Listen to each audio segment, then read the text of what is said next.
I am reacquainting myself with this keyboard. This is the Roland D70, for those of you who don't recognise the keyboard. That is the stock sound #1 on the list. But that's not what this video is about.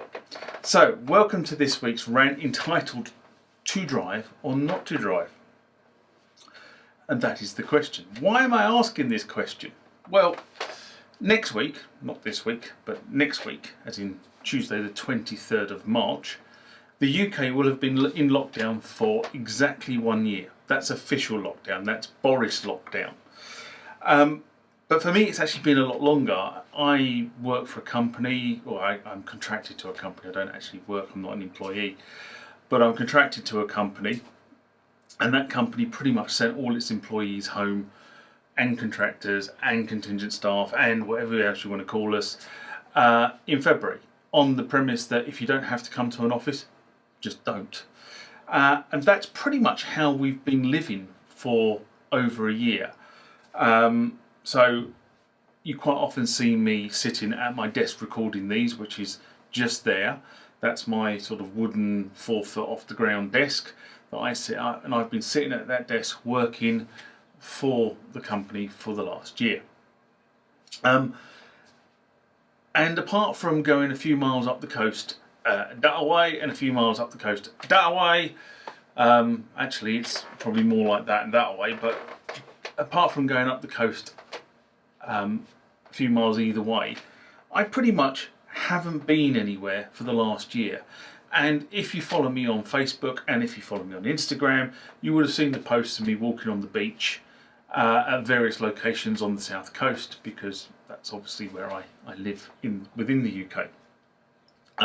But they're only a couple of miles away, and in actual fact from where I live I can walk to the coast in about 10 minutes, which is that way.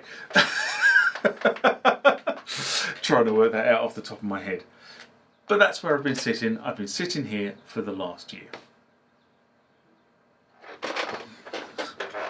But before we go any further in this video, we need to do the Parish Notices. So if you haven't subscribed to the channel and you like videos about this sort of thing, and it is a gorgeous sound this thing gives off, then hit the subscribe icon. If you want to be notified about those videos, it's the bell icon as well. Hit both together, save yourself some time. If you like the contents of this video, give it a thumbs up, really helps the YouTube algorithm. Put comments down below, I do read them, I do respond to every single comment that you leave, unless it's complete nonsense or from somebody trying to get me to follow up onto a porn channel. Yes. And sometimes I even make videos, and that's actually predominantly one of the reasons why this D70 is sitting in front of me at the moment, is I'm actually recording a video about the SysX side of this keyboard. So that was a viewer's question. And finally, down there somewhere are the TMGT community for less than the price of a cup of coffee. You can support this channel and the production of videos. Also down there, Instagram, Facebook feeds. That's where the aforementioned shenanigans of walking on beaches, etc. get posted to. But now, back to this video. So you're going to say, why is this music person talking about transport? Well, after a lot of thought and discussion with the housemates, I have decided to get rid of my car. Well, that kind of sounds dramatic, but actually the car was actually coming off lease anyway. It officially came off lease last year, and given I thought we were going to have some, we were going to come out of lockdown and we were going to be able to travel, I sort of kind of kept it because it was way under mileage, and I thought it was a really nice car to drive. And also I thought by extending it by another 6 months, at Christmas I would make a decision on what other car I wanted to get, if because I fully intend to get another car.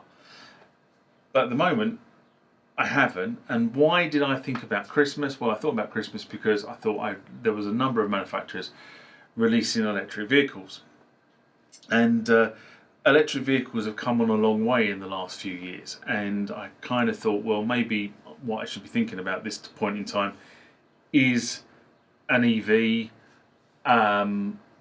they're cheap to run. If you're not doing very many miles in them, they're very cheap to run. And that was kind of the thinking around that. But then we went into lockdown 2, and now we're just about to come out of lockdown 3. And my car has effectively sat on the driveway outside the house since March last year.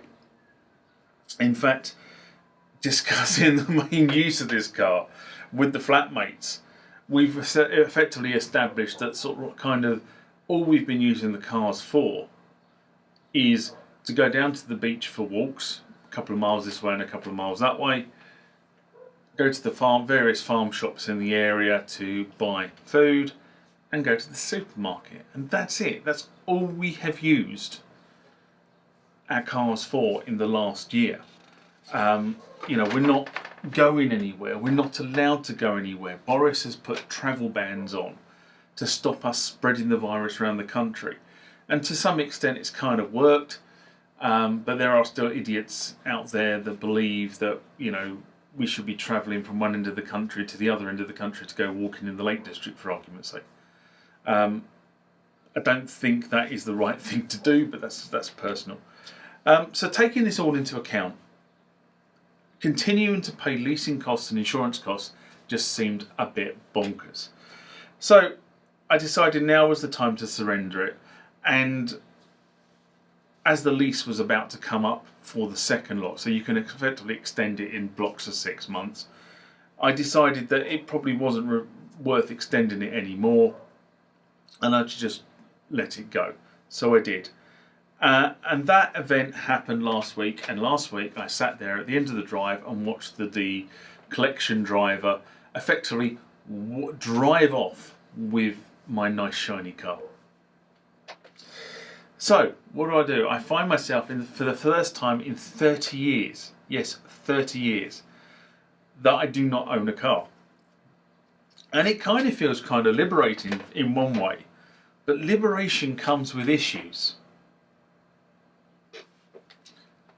So why is this me giving up my car important to the channel? Well, I suppose on the face of it, it's not really important to the channel at all. Apart from the fact that if you've been following me and following the channel for a period of time, you will know that when I moved in here, I put most of my equipment in storage. And we'll come back to that in a minute. But when we all decided to move in together into this lovely little house we live in, one of the discussions we all had was about cars and driving, etc. And what we kind of decided was that we should all be insured on each other's cars. And the reason for that, there was a lot of practical reasons, from just things like moving cars off the drive, for argument's sake, to more reasons like if we all go out together, or we go out, two of us go out, or whatever it happens to be, we can drive each other's car. So that was kind of the sort of idea.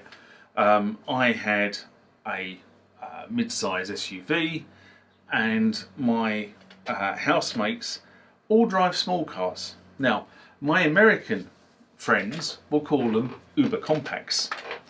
I just call them bloody small. Anyway, it's this that leaves me with a problem, because Uber compacts don't transport keyboards. What do I mean by they don't transport keyboards? Well, if you imagine, this is a 76 note keyboard that I'm sitting in front of me at the moment. Okay, and that goes into a keyboard case that makes it a little bit longer. When you account for the, in my keyboard cases, I tend to have a 120mm strip there that takes the MIDI cables, the audio cables, and the power cables that go with this particular keyboard, and anything else that I want to put in the box. So a sustain pedal or a volume pedal or whatever happens to go, that will all fit quite nicely in this 120mm compartment, but that makes the keyboard 120mm slightly deeper. And in an Uber compact, even with the seats down, because of the way they design it with very little boot on it, you can't get a 61 note keyboard in its flight case in the car. You can, on one of the cars, we can remove the middle seat. So you can remove the middle seat so that it comes up, and then you can put the front seat flat, and then you can get the keyboard in, but you can't get any passengers in the car. So, you know, that presents a little bit of a problem for some of the larger keyboards that I own. So, you know, not only do I own 61 note keyboards, this is a 61 note keyboard and it's being kept under its covers for reasons. This is a 76 note keyboard, and as you know, I own an A80, a Korg T1, a Kronos, an Oasis, all of which are 88 note keyboards, and they're weighty keyboards, and the boxes are 6 foot long for those particular boards. Okay, in fact, actually the T1 is 6 foot long, about 2.5 feet wide, and needs 2 people to move it, and you wouldn't get that in these Uber compacts. Now, in terms of passengers in the cars, in the days of old, when I was growing up, and shall we say the authorities were less involved as they are now, you know, if you had to move stuff around, you had to put the back seats down, then your passenger would quite merrily sit in the boot, facing backwards effectively. And that was perfectly legal back in those days. But nowadays, that's not allowed. And if I did this in the current climate, and knowing my luck, it wouldn't be long before I hear the sort of blues and twos in my rearview mirror, and one of the boys in blue invariably asking the silly question of, "Do you know why we've stopped us, sir?" Or "Stopped you, sir." I don't know why they always ask that. Do you know why you stopped? Why you've been stopped? Well, the obvious answer is no, but that's a different rhetorical question, isn't it? So to counter this, myself and one of the housemates went up to the storage unit, because we are allowed to go to the storage unit, but we're only allowed to go into the storage unit with masks and with the fact that there's nobody else in the area around your unit, if that makes any sense. So if there was somebody in the unit next to you, you'd have to wait for them to finish before you can go to your unit. Anyway, so what we did was we went up there, and I brought a couple of keyboards back, and I took a lot of the stuff that was here up into storage. So that is the D series synths that I've been sitting here, I've been working with. They went up to storage. There is some videos to come on the D series synths, so watch out for those. But it does mean that the Oasis has gone to storage, but the mighty Kronos has returned. And to cap the Kronos returning, the Jupiter 80 has also returned. So I've got 2 of my big synth boards here to reacquaint myself with. So I'm really looking forward to that whole reacquaintment process. And I actually looked, because I sort of kind of have marked down when I've gone to storage, and I actually looked at when the Kronos went into storage at the last time, and it's actually been in storage for about 9 months now. So I think it's way time that the Kronos came back and was in the Goldfish Bowl, which is what we've kind of endearingly termed this space I shoot from, the Goldfish Bowl. So it's coming back to the Goldfish Bowl. Now, I do know on the Kronos I do need to do some updates to it, because I needed to do some updates when it went into storage. And I want to get those updates pushed through before Korg announces the beast that's going to replace the Kronos. I think everybody's pretty much agreed that the Nautilus is not the Kronos replacement. It's kind of a mid-market machine. Well, that's mid-market's wrong. It's kind of designed to take on, I don't know, the Modi X, the lower, the stuff that's sort of kind of in the sort of £1,500, dollars price range, I suppose. But it's not the Kronos. It's not a Kronos. It won't be a Kronos. And so we're waiting for Korg to actually come out with what is the replacement. And just while I'm on that subject, it's really interesting that I was reading an article in Sound on Sound magazine, which was produced about the same time that it was an article about the Kronos, produced at about the same time the Kronos was launched. And it basically stated that there was nothing in the market that came close to the Kronos at the point of launch. And I agree with that. It also went over some of Korg's marketing strategies of why the Kronos was not billed as the Oasis upgrade. While in essence, if you looked at the internals of the Kronos and the Oasis, there are many similarities between how those two machines are constructed. But the interesting point about that is then reading an article fairly recently in another, I think it might have been in Keyboard magazine, where it stated that the Kronos has been in the market space for over 10 years now. So the Kronos, Kronos X, Kronos 2, and yet other manufacturers have spent the last 10 years trying to catch up, put keyboards into the market space that effectively are trying to better the Kronos. And I think where the Phantom is going, that is moving towards that space. So that's why many of us think that that Korg are going to be pushing out the next big machine to go into that market space. So, summing up. On one side, I'm not paying the cost of a car, nor any running costs in terms of insurance and gas. Although, to be fair, I haven't been paying any gas anyway because I haven't been going anywhere. And while I don't have a car, I do have access to one. So, you know, I'm not completely without transport. Although I do have to get used to using these funny things called gears. Because I was looking back and I've been driving an automatic car for nigh on 20 years in one form or another. And while I have driven stick shifts in between, I haven't actually owned a manual car for a number of years. Now, while we're on the subject of gears, this is a true story of customer complaints received by a UK dealership, and it's around the whole kind of automatic psyche. If you don't know, the UK or in the UK, we tend to sell a lot of cars with gears. And what I mean by that is there is a clutch and a lever to change the gear on the car. It doesn't do it automatically, which is what an automatic is all about. My American friends do call this stick shift. I said that a couple of minutes ago. Anyway, the complaint goes that the customer bought an automatic car, which typically has the configuration of P for park, R for reverse, N for neutral, and D for drive.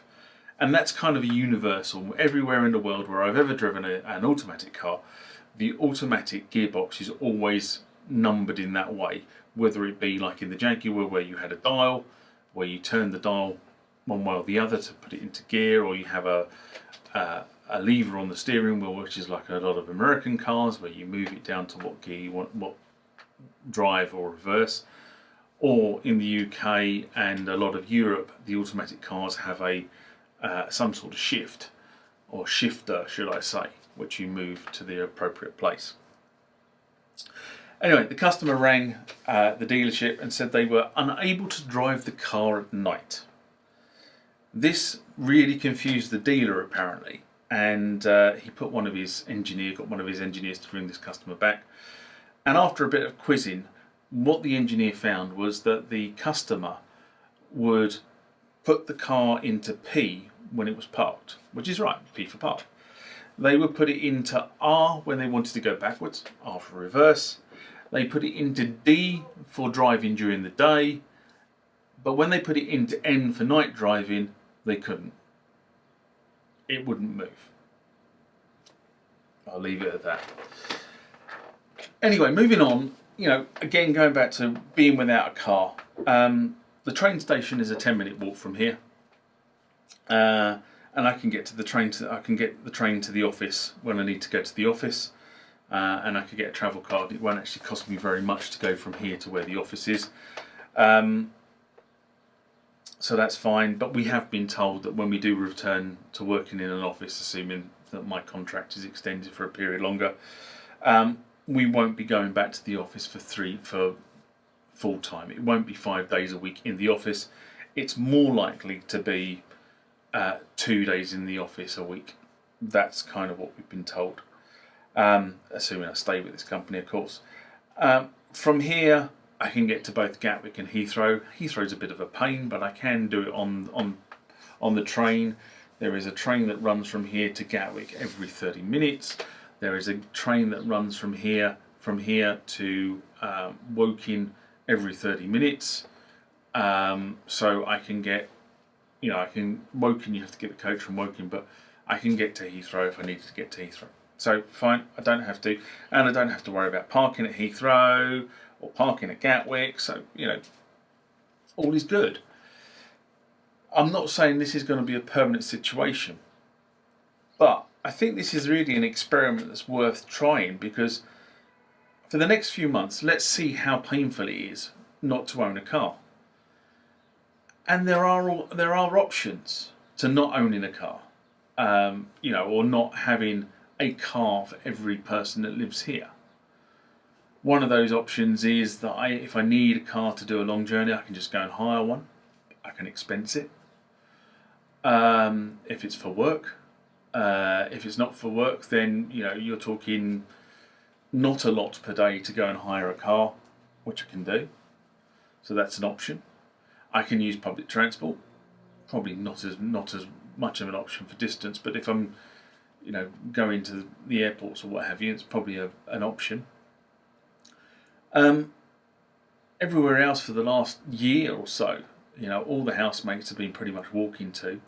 If we need to go down the shops to get bits and bobs, whereas we might have just jumped in the car to go, I don't know, the 5 minutes or so down the road to the strip mall or the little shopping precinct that is close to where we live.